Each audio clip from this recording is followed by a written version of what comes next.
pure example of these people selling their souls to become a rapper. He's just doing all this to become a rapper, bro. Yeah. Put this demonic shit on his fans and little kids, and it worked. And I feel like that's what he even means too with this whole thing of just like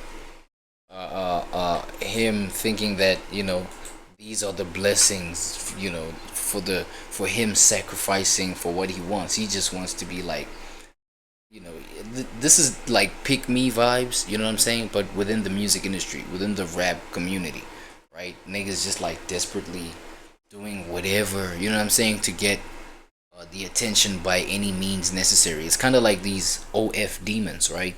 These OnlyFans human females that just like, you know, do whatever for the paycheck, you know what I'm saying, just to override their current circumstance. They feel like they down bad, blah blah. That time motherfucker really young, ain't went through no experience of life, ain't went through really, haven't given yourself, you know, chance to get to your full potential in terms of other things, you know what I'm saying. And now you think, nah, I'm really down bad, I gotta do whatever it takes to get in front of these people's faces, right? And then you go ahead and do these things. That's the sacrifice, right?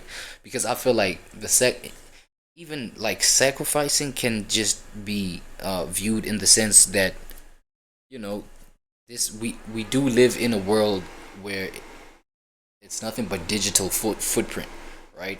So you trading the piece that you might, you know, that you might enjoy in the future, trading that for just like, you know, the chaos that the current moment might bring to you in the future. So aka you wouldn't know that in the future you'd want to like settle down and be a decent human being, and you know what I'm saying, you want this, that, and the third, and you just grow out of whatever phase that had you in your whole phase, your demon phase, you know what I'm saying. You're an only F star, you're this, you're, you know, Skrilla who's on this type of timing, you know what I'm saying. But then now, years down the line, now you're raising your own grandkids, your own, you know, kids, grandkids, whatever, and you're at a point where you see the damage, and you see the damage that has happened in terms of what you've contributed to it, you know what I'm saying.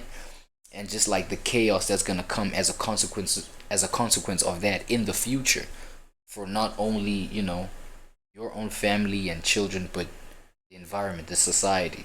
That's why it's so concerning, the fact that he used the Baby Shark theme song for it. How did he even use that shit? Like, that's crazy to me, dog.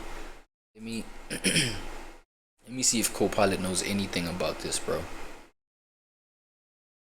I want to see if my boy knows anything about it. Look at this nigga always wanted me to sign up. This is crazy, brother. Goodness, bro, this is crazy work. Okay, let me just go ahead. Sign up using Google, bro. Cause you be asking me like the strangest things. You're not supposed to be asking me this, bro. Copilot, brother. Come on, man.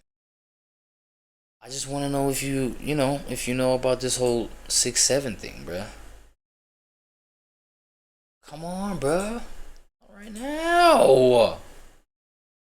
Jesus, brother. I'm not doing this with you. You're on some bullshit right now. You're truly on some bullshit right now. Let me go ahead and do it this way. Okay. Co-pilot. What's up? Co-pilot, listen. Do you know anything about the Skrilla 6-7 situation? I can't discuss the content of the current page, but I can provide information on Bro, Skrillex. you always keep saying this thing. Why did Skrilla use the Baby Shark theme song for the 6-7 whatever? I'm not sure about Skrillex using the Baby Shark theme song. He's famous for his unique electronic beats, but this mix sounds surprising. Maybe it's a creative twist? I'd need to check the latest info to be sure. Why is the Baby Shark theme song connected to 6-7 Skrilla? I can't confirm any connection between the Baby Shark theme song and Skrillex. Man, this is not it, bro. Why did I fucking see that shit?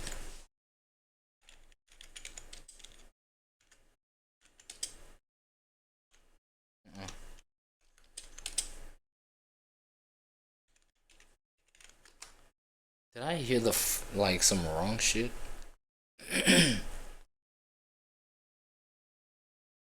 News about Baby Shark 6'7" Skrilla.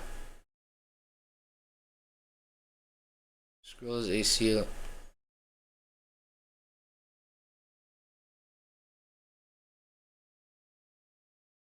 What the fuck is up with the?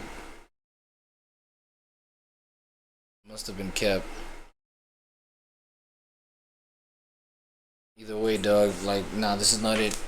Another thing. Look, here's another point that I wanted to make. Right, is the fact that okay, niggas like this clearly retarded. Niggas like this clearly mentally degenerate. Right. So now you take a motherfucker like that. Like I can almost parallel this guy's mental state of being with that nigga D4VD. Right, David. You know what I'm saying? Where you get all this. Okay, a nigga like this is the type of guy that can smoke all all type of drugs, right? Hit the booth, hit the studio, go crazy, give you crazy imagery in his songs, in his videos, etc. Right? In his branding, in his messaging, all of that kind of shit, right? And then now, okay, sit down in interviews and just like how he sat down in that interview ignorantly and was just like, yeah, I like that shit because the he was asked, yo, how do you feel about people asking if you're all demonic and shit like that, blah blah blah. Skrilla was asked this. He was like, yo, nah, I like that shit, da da da, this that and the third, and you know what I'm saying. People like this you can even get because clearly Skrilla is just like creatively dumb too, right? In terms of just depth of creativity, man, depth of artistry, right? Like, okay, what about your devil eyes and this, that, and these candles and pills on the table, like whatever, like all that just tells me about your degenerate state of mind and just like your addiction, right?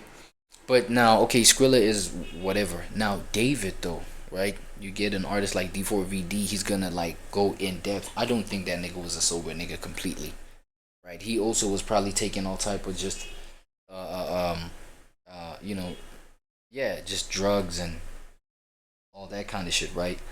And then would just like paint this whole imagery in his songs. He would then sit down in interviews and then talk about, no, this is just me, killing an insecurity, blah blah blah. When he was asked about that song, "Killing You in the Back of My Mind," and then fast forward, his girlfriend like was killed in the back of his Tesla. Well, in the front of his Tesla, the front trunk of his Tesla. You know what I'm saying? But then in interviews, he was like, nah, it's just me killing my insecurities and this, that, and the third. But then fast forward, now you get something, a very serious case where now the lyrics of your music give away all type of just like, you know, what you as the artist thought it was like these cool fantasies to just like scratch an itch for, you know what I'm saying, or whatever the case. But then you're really doing damage to society. You feel what I'm saying? Of which to that extent, bro, that's a good thing because that would expose, that would actually expose, the fucked up deeds that you be on in reality, and also have people like the authority, you know what I'm saying, look into your life, bro, so that they can fucking track you down and stop this degenerate activity that you have perpetuating. You know what I'm saying? So I feel like this guy's music, whatever gives away like some sort of like eyebrow raising sort of imagery or statements or whatever, it really should be like taken seriously because this guy, you know what I'm saying, like him reasoning his art. You know what I'm saying? How he reasons with his art. Nah, it's just that I like that shit. I feel powerful. Here's another thing that it gave me, right? Maybe mental instabilities from way back, from since he was a young toddler, probably. You know what I'm saying? From since he was a jit, he probably like never got the type of attention that he deserved.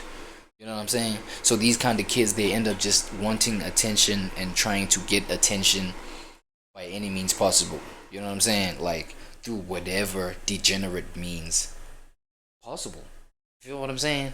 So there's that too. There's that like psychological damage that like it just exposes. You understand what I'm saying? But now obviously it is of great concern when now this, it's a big trend among the kids, bro. I don't get it. Like what's up with that? You know what I'm saying? In the I think in the early parts of the video right here, it was talking of like a Baby Shark. It's connected to a Baby Shark theme song. I don't know what that's about, but for it to get so close to the kids is just unnecessary, bro. You understand what I'm saying? So I feel like, damn. And now an artist like this would have me just like, it would have me looking at an artist like Kodak Black in a different way too, because he gives the same energy. He, in terms of intoxicated raps, you could clearly see this nigga's whacked out high. You know what I'm saying? He's just out of here. You feel what I'm saying? And therefore, it's easy for an artist like that to just like give you all this kind of crazy celestial and deep talk. Some crazy, some of these crazy artists, they take that depth to just like the dark side, like completely, and they just, what I'm saying, they paint all this kind of imagery, and it's like, yo, these niggas just might be real damage to society. You know what I'm saying, I feel like it's cool if a nigga want to damage their own self, but now the kids, bro, the youngins, nigga, when your shit go that deep, it's like, yo, yeah, some really serious is probably going on here, right? That's crazy. And I just wanted to share this little, M.O.S part right quick. Buddy's wrapping up the video. This is a direct flip of what is I want him to finish up right quick. light and what is darkness. This is the direct flip of it. Watch this right here. When the sun out, I'm not allowed to come outside when the sun